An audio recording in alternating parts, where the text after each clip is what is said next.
and I am talking about FY26 again, India had imported around 6.5 lakh crore rupees of gold, which is 2.5 times of the total gold import which was there 6 years before. So in last 6 years, our gold import in the price, if we compare the price wise, is 2.5 times. You had used one term while introducing the subject, austerity measures.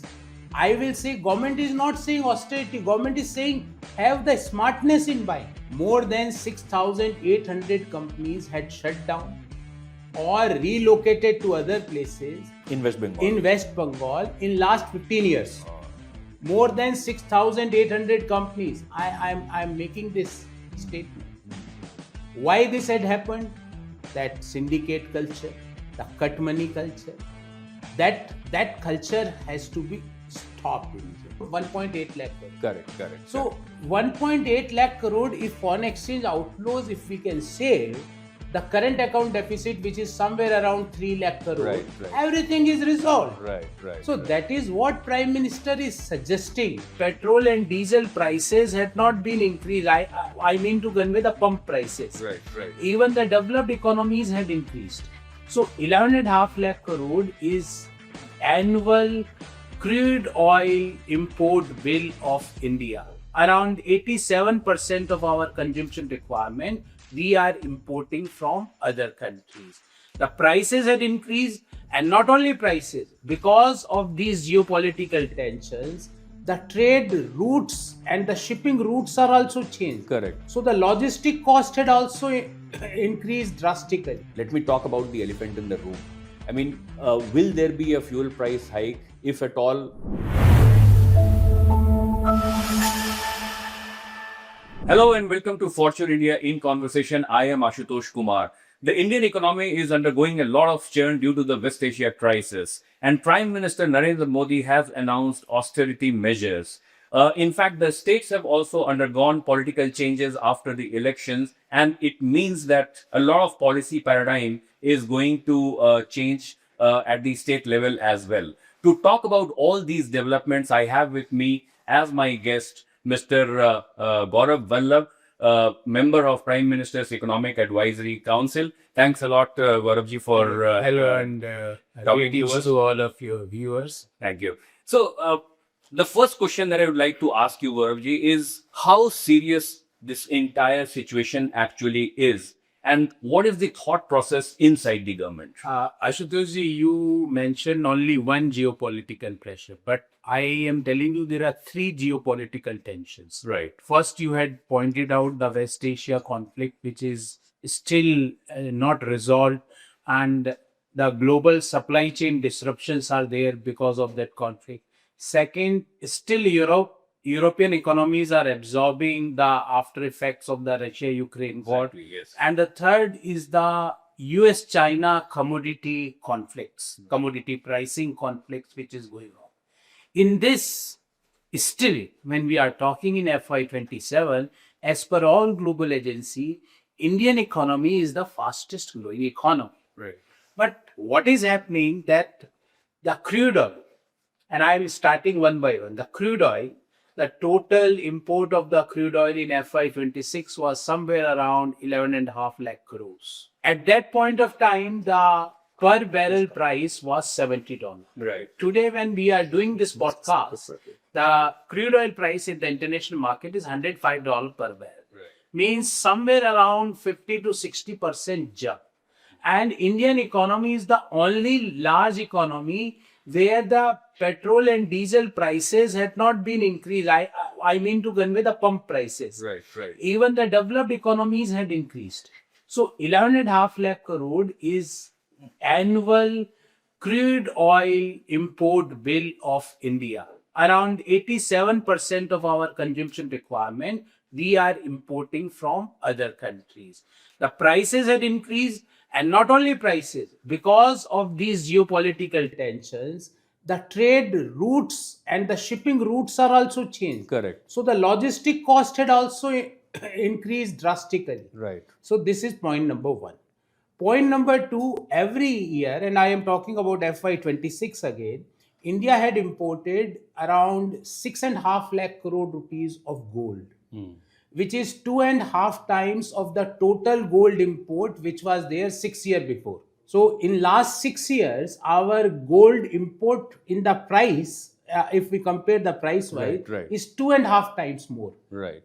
You may say In dollar terms. In dollar terms, and the volumes had also increased. Correct. So although in FY26 the volume is 5% down in comparison to FY25 because of the price movement of the gold is at the higher side, but still the 6.5 lakh crore. So 11.5 plus 6.5, somewhere around 18 lakh crore rupees of the import bill which India has to pay on only these two commodities. And number one is crude oil. Number two, as far as our import import commodities are concerned, number two is the gold.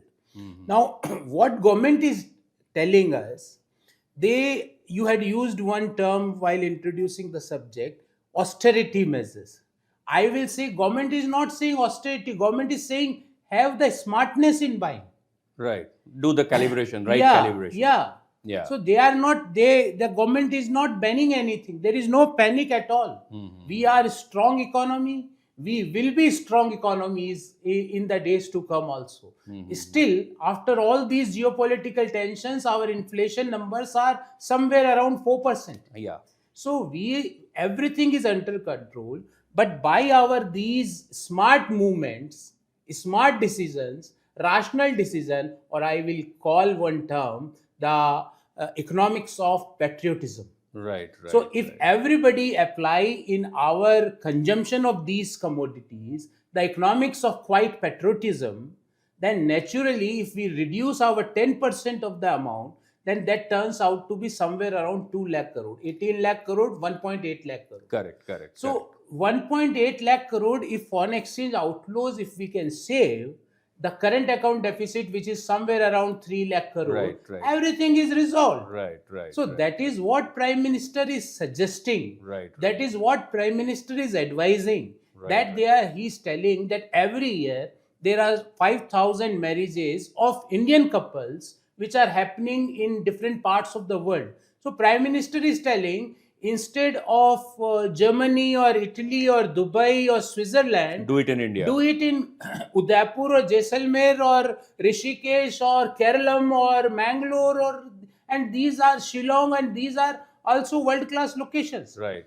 Where world-class infrastructure is there. So that is what everything, if all of us decide that wherever we have foreign exchange import items, if we reduce it or postpone it by 10%, even in these geopolitical scenarios, we can handle all these tensions as far as economics is concerned very well. So and that is what PM is saying. So basically the idea is that the government is trying to kind of rationalize the basket of forex reserve from the unproductive side to the productive side.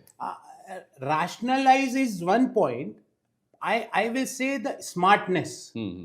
Another example I will say that people going on foreign holidays. Right. I am consuming some item which is foreign imported. Right. So Prime Minister is saying, and he is telling this for last 3-4 years, vocal for local. Right. There is a part of vocal for local also in this advice. When I am arranging the marriage in India, there is a vocal for local. When I am consuming more products which are manufactured in India, this is going to help the local MSME industry.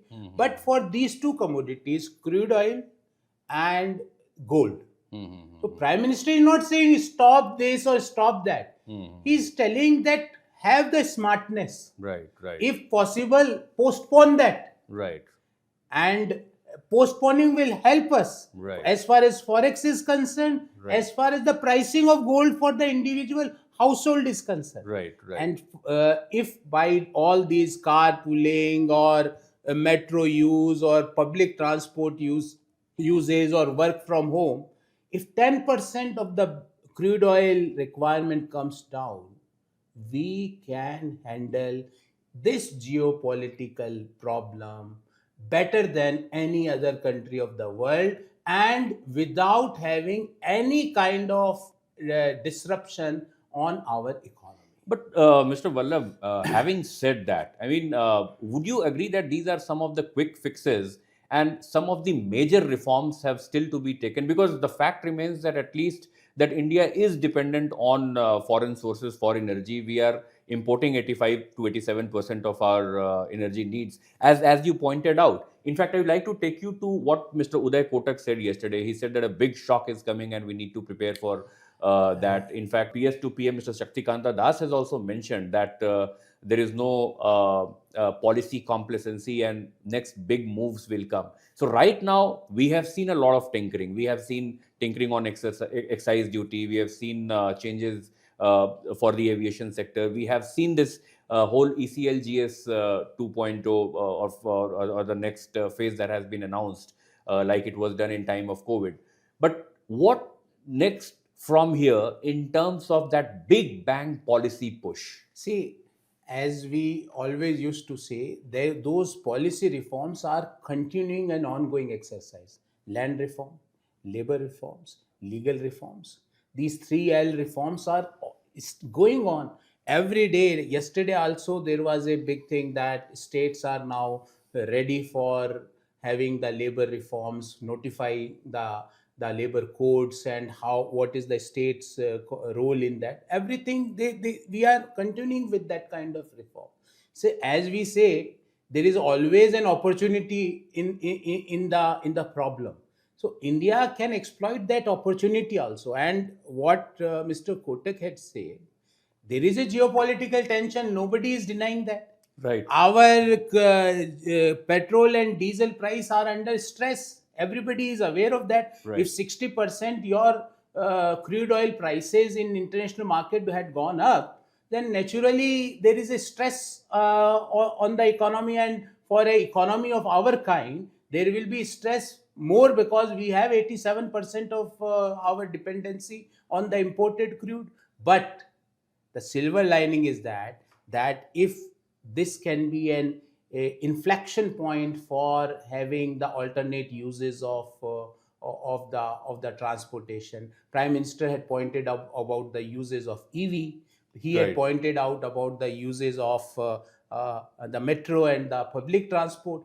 And even I am just giving one example. Every day I used to commute 50 kilometers to and fro. Right. If I make one habit that one day I will travel by metro, that's over. India can handle this thing. If one day I decide that in 5 days a week, one day I will work from home.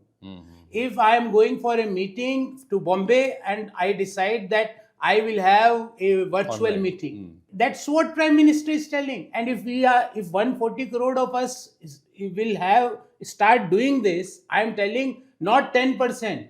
We can reduce this 18 lakh crore forex bill by 20%. And we had shown in the past.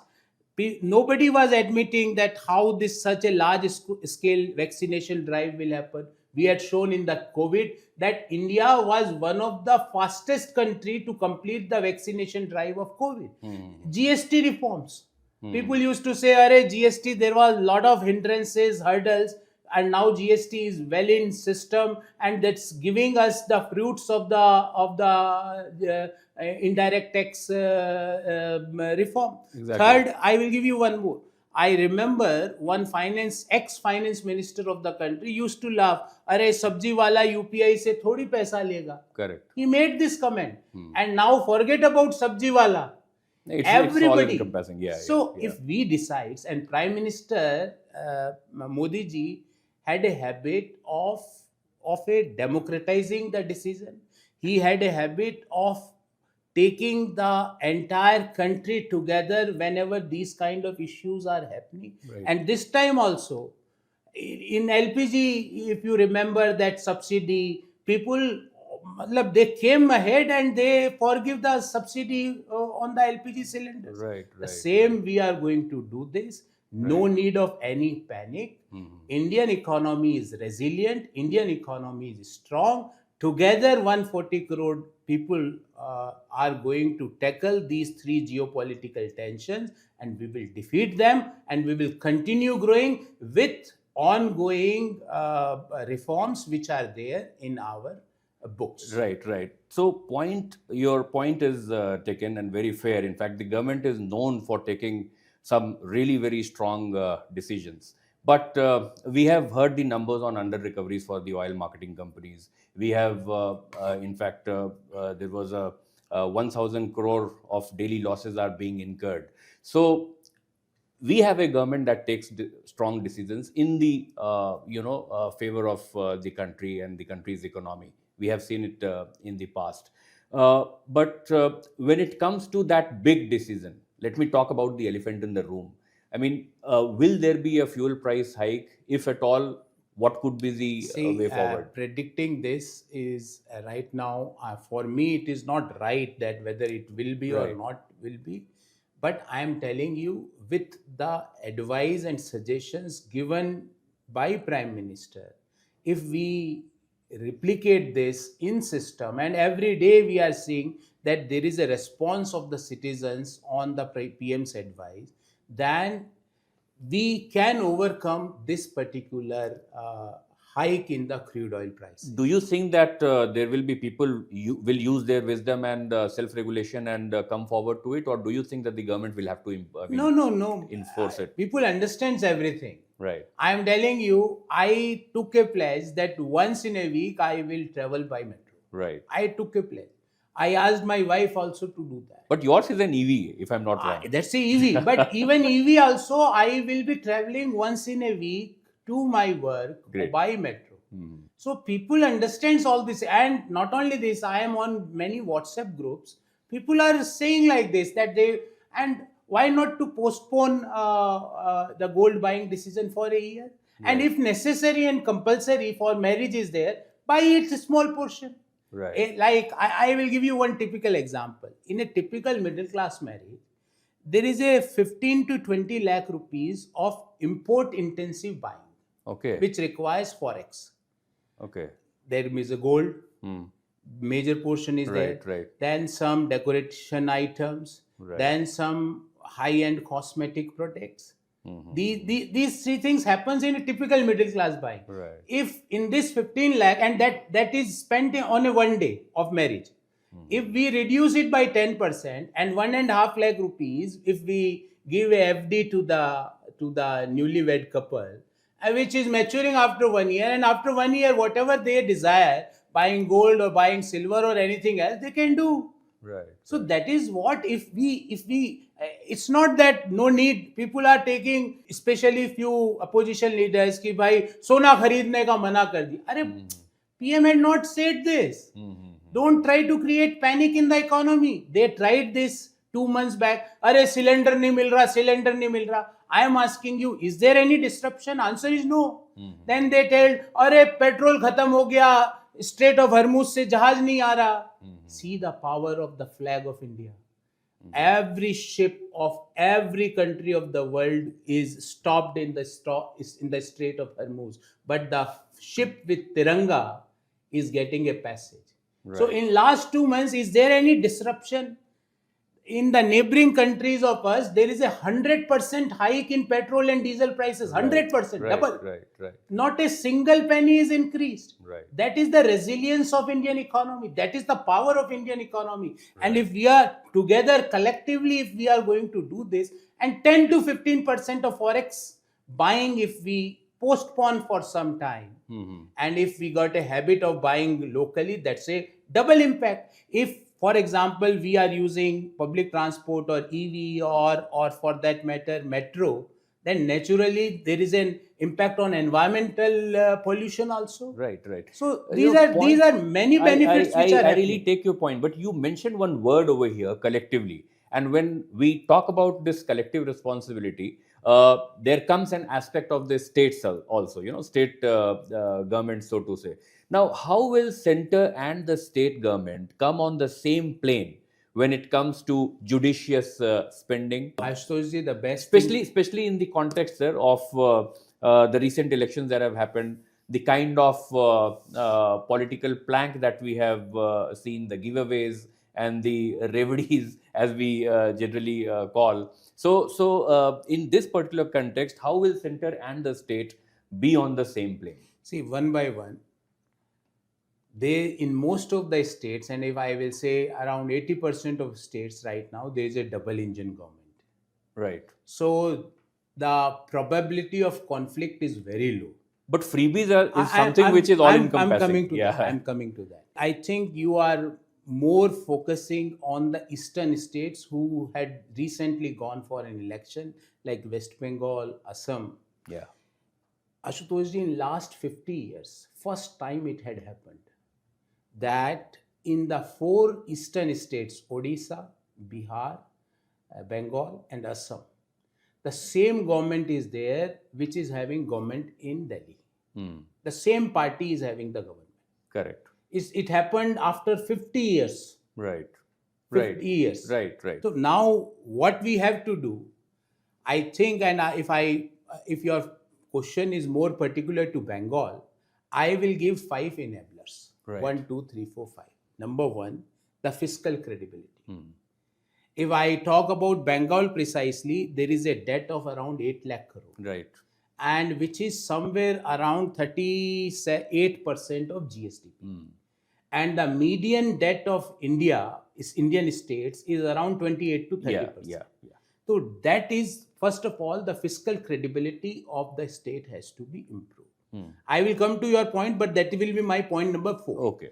Point number 2 is the investor confidence. More than 6,800 companies had shut down or relocated to other places in West Bengal in last 15 years.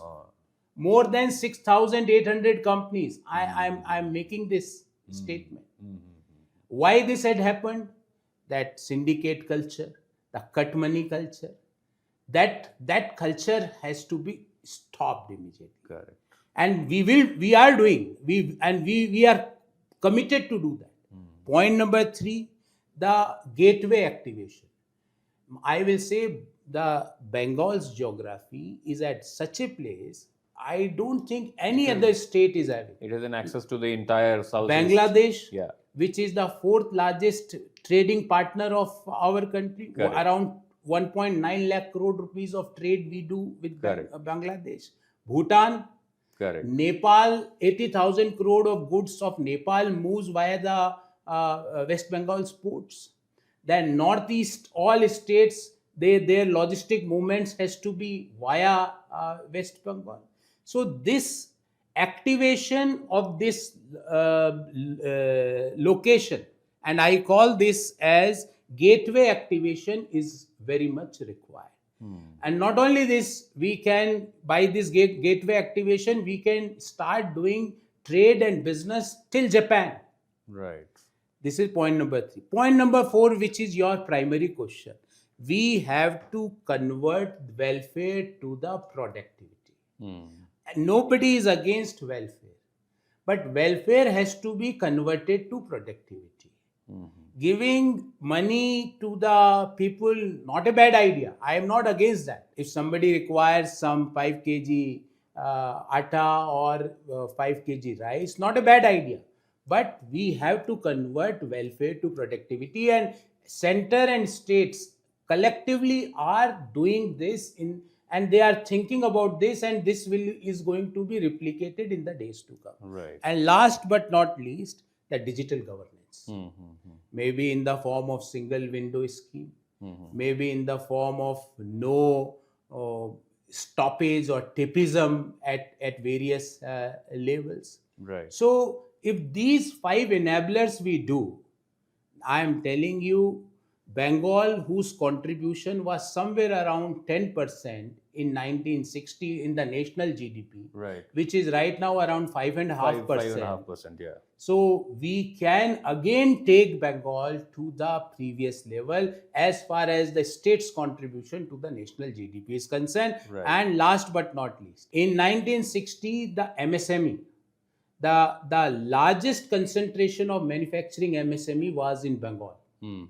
So that area we are going to focus in the days to come. Right. And look east policy, eastern corridor, all these things and the ports in Bengal, are all these collectively are going to have an impact to the gross prosperity of the 4 states in the eastern India, starting from Bihar, Bengal, Odisha, and Assam.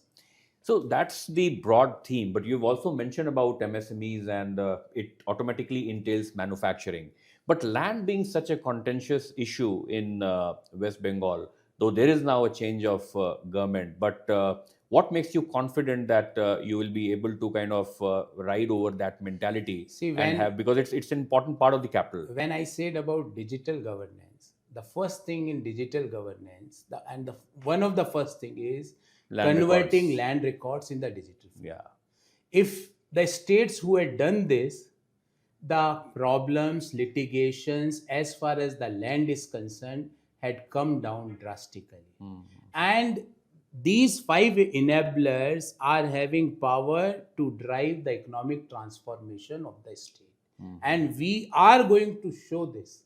I am telling you, we are going to show that this was the potential of Eastern India and Bengal in particular, and this is which was happening with Bengal in last 50 years, earlier with Congress, then for long time with left, and then for last 15 years with the TMC. What, in your opinion, should be the top 3 priorities for the new West Bengal government? I mean, the top 3 policy measures that need to be immediately taken. Investor confidence, first thing. Give investor the confidence. People are ready to invest in Bengal. So create an investor confidence. And the chief minister of the state is going to do this. I had seen his statements. I personally met once. I had seen his body language. He is going to ensure the investor confidence. And second, the credibility. And when I say credibility, the governance credibility as well as the fiscal credibility. And the third point, which you had raised one question just before this, that we have to convert. No need to stop any welfare scheme, but convert welfare schemes to the productivity gains. On that note, this is a wrap on the current edition of Fortune India in Conversation. For more news and updates, keep following Fortune India.